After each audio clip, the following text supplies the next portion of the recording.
नमस्कार, मैं हूं पवन त्यागी।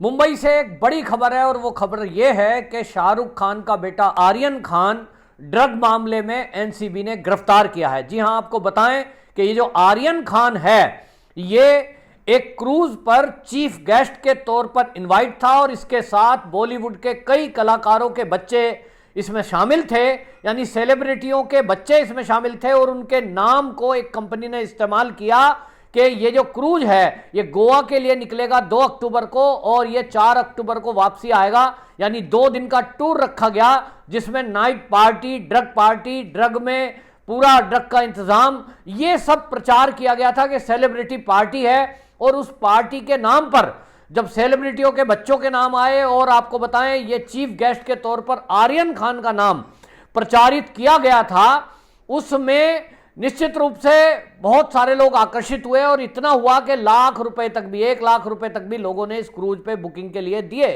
80,000 रुपए यूं तो टिकट के रखे थे, लेकिन लोगों का नंबर फिर भी नहीं आया। कुल मिलाकर एनसीबी को इसकी भनक लगी और एनसीबी ने इसको ध्यान में रखते हुए कि यदि सेलिब्रिटियों के बच्चे किसी क्रूज पर इस तरह से 2 दिन के टूर पे जा रहे हैं तो उनको एक इनपुट मिली थी कि ड्रग की सप्लाई भी वहां होगी और बहुत बड़ी ड्रग की खेप एनसीबी ने उस शिप से, उस क्रूज से बरामद की है और यह बेहद ही खतरनाक ऑपरेशन था। एनसीबी के इतिहास में मैं बताऊं तो समीर वानखेड़े, जो कि वो डायरेक्टर हैं, जोनल डायरेक्टर हैं समीर वानखेड़े एनसीबी के, उन्होंने बहुत ही बहादुरी का काम किया है, बहादुरी का परिचय दिया है। आपको ध्यान होगा जिस तरह से बॉलीवुड के तार इस एनसीबी के, जिस तरह से नारकोटिक डिपार्टमेंट, जिस तरह से नशाखोरों के तार, ये नशे के कारोबारियों के तार डी कंपनी और आतंकवादियों तक से जुड़े हुए हैं, ऐसे में किसी भी ऑपरेशन को समुद्र के बीच में अंजाम देना यह बिल्कुल जान हथेली पर ले जाकर रखना था। लेकिन समीर वानखेड़े वो अफसर है जो सुशांत सिंह राजपूत की मौत के बाद से एक के बाद एक ड्रग मामलों के खुलासे कर रहे हैं। चाहे रिया चक्रवर्ती हो, चाहे पेडलर हो, कईयों को इन्होंने जेल की सलाखों के पीछे पहुंचाया है। ये बात अलग है कि केस चल रहा है, कुछ लोग अभी जमानत पर हैं, लेकिन एक के बाद एक जो मुंबई में अब ड्रग की खेप पकड़ी जा रही है उसका श्रेय समीर वानखेड़े को जाता है और केंद्र सरकार की उस नीति को जाता है जो उन्होंने तय किया हुआ है कि इस भारत में अब ड्रग का धंधा नहीं पनपने देंगे। आपको ध्यान होगा कुछ दिनों पहले मुद्रा पोर्ट पर 21,000 करोड़ रुपए की खेप पकड़ी गई थी ड्रग की। यह कहा जा रहा है कि वो चीन के द्वारा और अफगानिस्तान के रास्ते यहां भेजी गई थी। तो यह लगातार कार्रवाई हो रही है, लेकिन यहां सबसे बड़ी चौंकाने की बात यह है कि शाहरुख खान का बेटा आर्यन खान इस ड्रग पार्टी के प्रमुख के तौर पर यहां उसको प्रोजेक्ट किया गया था, यानी उसके नाम को प्रचारित किया गया था कि ये जो क्रूज है ये टूर पे निकलेगा, इस टूर पे सेलिब्रिटियों के बच्चे होंगे और उन बच्चों में आर्यन खान, शाहरुख खान का बेटा, एक आकर्षण है युवाओं के लिए, युवतियों के लिए, तो उसके नाम को इस्तेमाल किया गया था कंपनी के द्वारा। अब इसकी जांच चल रही है कि आर्यन खान जो शाहरुख खान का बेटा है ये कहीं ड्रग मंगाने में, ये ड्रग की सप्लाई में इसका कोई हाथ तो नहीं है। यहां तक आप देखिए एक खबर है, लेकिन इस खबर के बाद आपको बता रहा हूं जो इस देश में बहुत ही भयंकर हो रहा है, खतरनाक हो रहा है। सोशल मीडिया अगर आप देखेंगे तो जैसे ही आर्यन खान की गिरफ्तारी की खबर सामने आई, ये खाली आर्यन खान गिरफ्तार नहीं है, ऐसे 10 सेलिब्रिटियों के बच्चों को पकड़ा गया है जिसमें विक्रांत चोकर भी है और 3 महिलाओं को पकड़ा गया है। अब ये शाहरुख खान का बेटा है तो क्या इसलिए इसको छोड़ देना चाहिए? क्या इसके खिलाफ कार्रवाई नहीं होनी चाहिए? क्या एनसीबी को या देश की किसी भी जांच एजेंसी और सुरक्षा एजेंसी को धर्म देखकर कार्रवाई करनी चाहिए? यह सवाल मैं इसलिए उठा रहा हूं कि सोशल मीडिया पे ट्रोल चलाया जा रहा है और ट्विटर पे, इंस्टा पे एक ट्रोल चलाया जा रहा है, एक ट्रेंड चलाया जा रहा है, और वो ये कि शाहरुख खान के बेटे आर्यन खान को इसलिए टारगेट किया जा रहा है क्योंकि वो एक मुसलमान है। वाह भाई वाह, वो मुसलमान है जबकि उसकी मां हिंदू है, गौरी खान। हालांकि गौरी खान एनसीबी के दफ्तर पहुंची है, उनको मां होने का दर्द है, लेकिन इस देश के ताज्जुब की बात यह है कि बाप मुसलमान है, मां हिंदू है, फिर भी यह ट्रेंड कराया जा रहा है, इस देश में ट्रेंड चलाया जा रहा है कि एक मुसलमान होने के कारण मोदी सरकार के तहत यह कार्रवाई हो रही है, जबकि यह कार्रवाई एनसीबी कर रही है। एनसीबी का एक जोनल अफसर कर रहा है और उसको कोई एक खबर लगती है कि क्रूज चलेगा गोवा के लिए जिसमें ड्रग की पार्टी होगी। उनके पास इसके अलावा और कोई इनपुट नहीं है, कौन उसमें जाएगा कौन नहीं जाएगा। क्या मैं पूछ रहा हूं, जो लोग इस बात को सवाल उठा रहे हैं, आर्यन खान की टिकट उनने खुद की या समीर वानखेड़े उसको जबरदस्ती उस क्रूज पे ले गए। दूसरी बात, लोगों ने अपने पर्स में, अपने कपड़ों में, अपने कमीज के कॉलर में ये ड्रग छुपाई हुई थी। तो ये अब जांच होने देना, पहले जांच होगी तो पता लगेगा कि आर्यन खान का कितना इसमें रोल था। और जहां तक मैं शाहरुख खान की बात करूं, जो लोग ये बात कर रहे हैं, अरे शाहरुख खान का एक इंटरव्यू याद करिए। शाहरुख खान वो पिता है 1947 में सिमी ग्रेवाल टॉक शो, उस पर बोलते हुए, ये तब की बात है जब ये बेटा पैदा हुआ था और तब छोटा ही था, और उस समय ये टॉक शो में पहुंचे थे, ग्रेवाल टॉक शो में, सिमी ग्रेवाल टॉक शो में।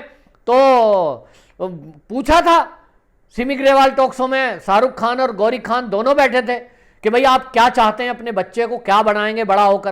तो चाहे मजाक में ही सही, लेकिन शाहरुख खान ने उसको डॉक्टर, इंजीनियर, वैज्ञानिक बनाने की बात नहीं करी। उसने क्या कहा था, उसने कहा मैं चाहूंगा कि मैंने जो काम नहीं किए अपनी जवानी में, मेरा बेटा ये करे, आर्यन। और क्या करे, तो कह रहा लड़कियों को छेड़े, ड्रग ले, ड्रग की पार्टियों में जाए, मेरे पास इसकी कंप्लेंट आए कि आपके बेटे ने मेरी लड़की छेड़ी। मतलब इस तरह का बाप पहली बार दुनिया में कोई सुना, और वो वीडियो पहले से वायरल है कि इस तरह का कोई पिता हो सकता है क्या, कि जो अपने बेटे के लिए इस तरह की बातें करे कि मैं चाहता हूं मेरा बेटा बड़ा होकर ड्रग ले, मेरा बेटा बड़े होकर लड़कियों को छेड़े। और इसका परिणाम यह हुआ कि जब बच्चा बड़ा हो रहा है तो उसको लग रहा है कि बाप बिगड़ा हुआ है तो बेटे को क्या दिक्कत है, और पैसा दे रहे हो आप, उस तरह से अब आप छुड़ाने जाओगे। अरे आपको सुरक्षा एजेंसियों को और एनसीबी को कहना चाहिए, शाहरुख खान को, कि यदि मेरे बेटे ने ड्रग ली है और ड्रग की सप्लाई में कहीं इसका हाथ है, उसको पकड़ के जेल में डालो। लेकिन आप देखेंगे ऐसा नहीं होगा, करोड़ों रुपए कोर्ट में खर्च करेंगे, उसको जेल जाने से रोकेंगे। यानी बाप ही औलाद को आगे बढ़ा रहा है कि वो ड्रग पार्टियां करे, वो ड्रग की सप्लाई करे या ड्रग कंज्यूम करे। इस तरह का तो पिता हमने देखा नहीं है।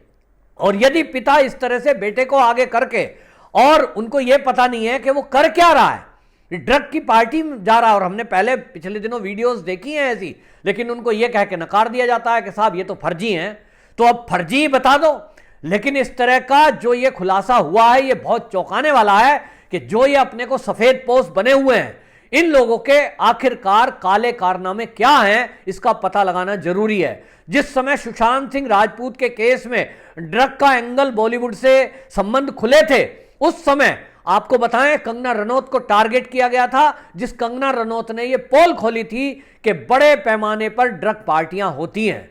और उस समय करण जौहर की एक पार्टी का वीडियो वायरल हुआ था जो करण जौहर ने खुद शूट किया था, लेकिन सबूतों के अभाव में ये लोग बच जाते हैं।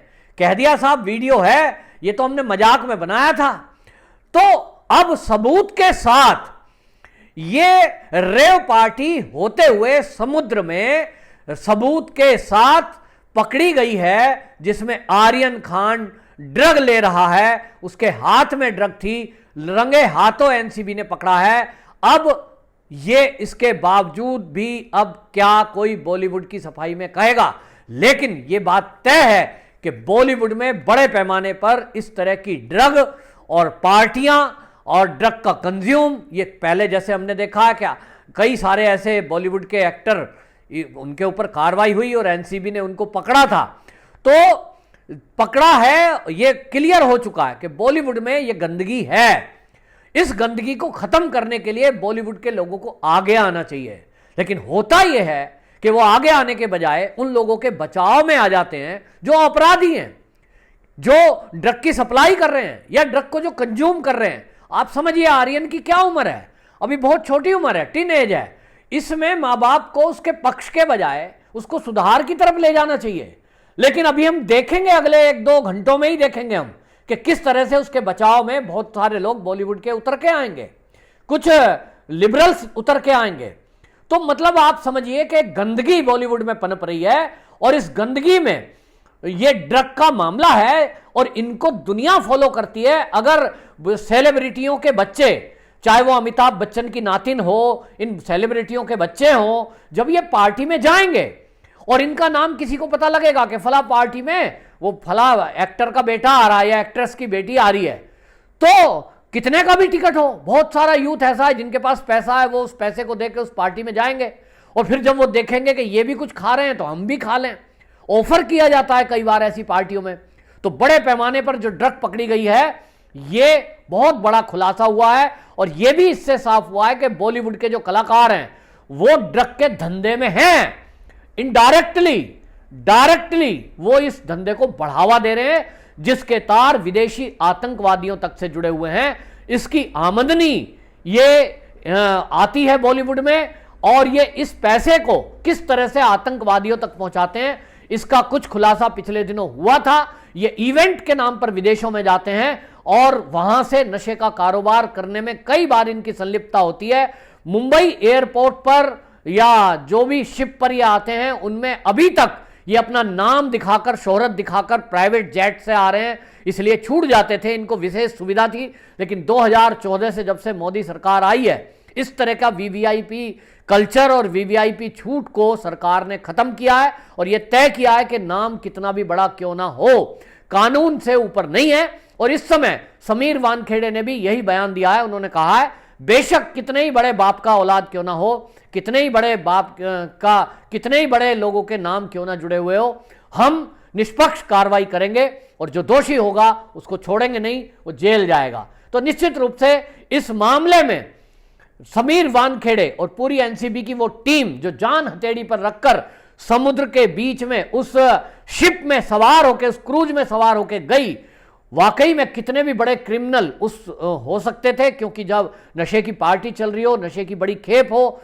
तो मामूली सी बात है रिवॉल्वर हथियार ले जाकर जाना, और कुछ भी हो सकता था। लेकिन ये बहुत उम्दा तरीके से जहां एक तरफ इस ऑपरेशन को अंजाम दिया गया, एनसीबी ने लोगों को गिरफ्तार किया है। अब देखना होगा कि बॉलीवुड के इस आर्यन खान के तार और कहां-कहां जुड़ते हैं।